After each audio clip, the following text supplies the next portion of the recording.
Գևորգ, քեզ փորձեցի բացատրեմ, ոնց որ չես հասկանում, բայց էլի կբացատրեմ, լսի, դու էմոցիոնալ, հոգեպես պատրաստ չես նախարար աշխատելու, անկեղծ եմ ասում քեզ, դու պրոֆեսիոնալ, առողջ աշխատանքային քննադատությանը պատրաստ չես, տանում ես ինչ-որ անձնական դաշտ, մարդիկ հաց են կերել, հա, հաց են կերել, կուշտ են, աշկները կուշտ ա, մեզ բոլորիս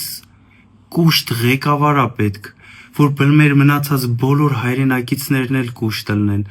լսիր, քո խմբակցության անդամների նկարները 18-ից առաջ ու 18-ից հետո հիմա որ նայում ենք տարբերությունները շատ ա,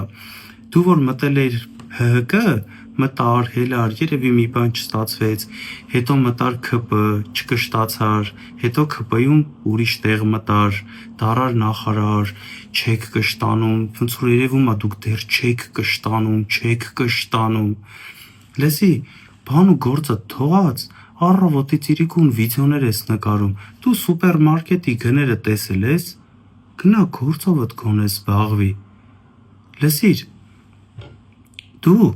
գյուղատնտեսության պատասխանատուն ես, դու չգիտես, ես քեզ ասեմ, գինին լինում ա խաղողից, մնացած մրգերից, քո ասած 13 միլիոն ոնց որ ասեցիր արտահանում ա եղել, էդ գինի չի, էդ սիդր ա,